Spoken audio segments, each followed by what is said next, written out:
Telangana assembly సమావేశాలు రేపటికి వాయిదా పడ్డాయి. అటు సీఎం రేవంత్ అధ్యక్షతన తెలంగాణ కేబినెట్ భేటీ అయ్యింది.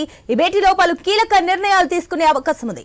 ఇప్పటికే పలు శాఖల్లో ప్రక్షాళన కార్యక్రమాలు జోరుగా సాగుతున్నాయి. వాటికి సంబంధించి ఈ భేటీలో చర్చించే అవకాశం ఉంది. దీనికి సంబంధించి మరిన్ని అప్డేట్స్ మా స్పెషల్ కరెస్పాండెంట్ సునీల్ అందిస్తారు. సునీల్, ఈ రోజు అసెంబ్లీ ఎందుకు రద్దయింది, అదేవిధంగా ఈ రోజు జరిగే భేటీలో ఎలాంటి అంశాలు చర్చించనున్నారు?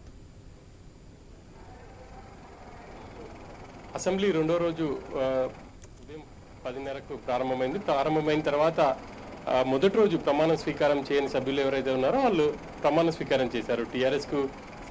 బీఆర్ఎస్కు సంబంధించి కేటీఆర్, అదేవిధంగా పల్లా రాజేశ్వర రెడ్డి మరికొంతమంది ప్రమాణం చేశారు.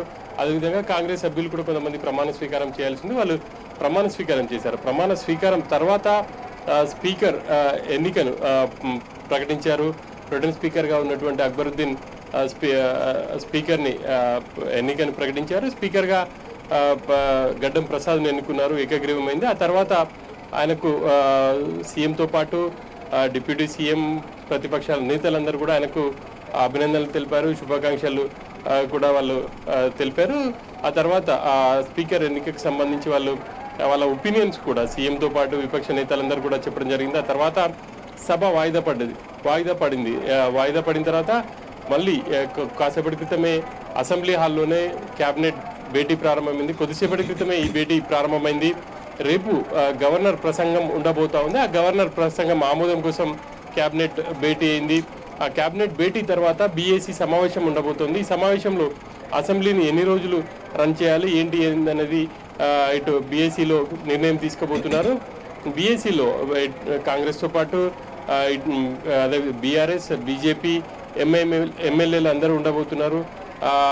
అసెంబ్లీ సమావేశాలు, ఈ శీతాకాల సమావేశాలకు సంబంధించి ఎన్ని రోజులు అనేది బీఏసీలో డిసైడ్ అవుతుంది. మనకు అందుతున్న సమాచారం మేరకు 3 రోజుల పాటు అసెంబ్లీ సమావేశాలు నిర్వహించే అవకాశాలు ఉన్నట్టు తెలుస్తుంది. రేపు గవర్నర్ ప్రసంగం తర్వాత మళ్ళీ తిరిగి సభ వాయిదా పడుతుంది. ఎల్లుండి సభ మళ్ళీ ప్రారంభమైన తర్వాత గవర్నర్ ప్రసంగానికి సంబంధించి చర్చ ఉంటుంది. దాంట్లో సీఎంతో పాటు మిగతా సభ్యులందరూ కూడా చర్చలో పాల్గొనే అవకాశం ఉంది.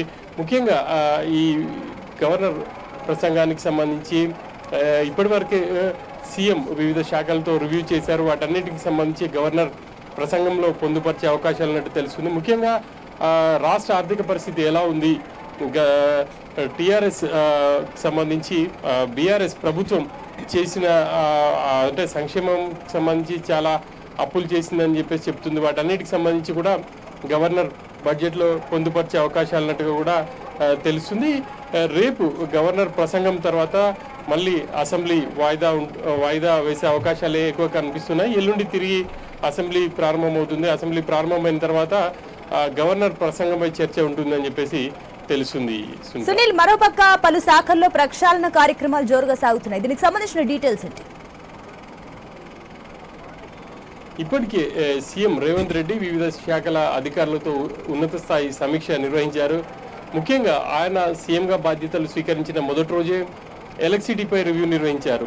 రాష్ట్రంలో రాబోయే రోజుల్లో ఎలక్ట్రిసిటీకి సంబంధించి కొనుగోలు ఉన్నాయి కాబట్టి వాటికి సంబంధించి పూర్తి స్థాయి వివరాలతో రావాలని చెప్పేసి ఆ శాఖ అధికారులను ఆదేశించిన నేపథ్యంలో వాళ్ళు పవర్ పాయింట్ ప్రజెంటేషన్ ద్వారా రాష్ట్ర ఎలక్ట్రిసిటీ డిపార్ట్మెంట్కి సంబంధించి వివరాలన్నింటినీ కూడా వివరించారు.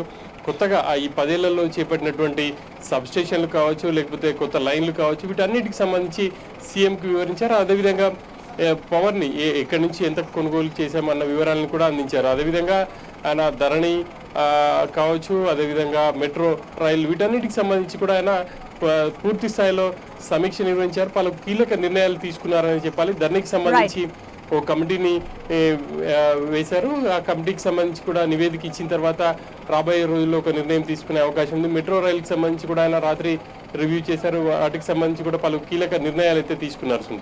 Right Sunil, thank you for the update.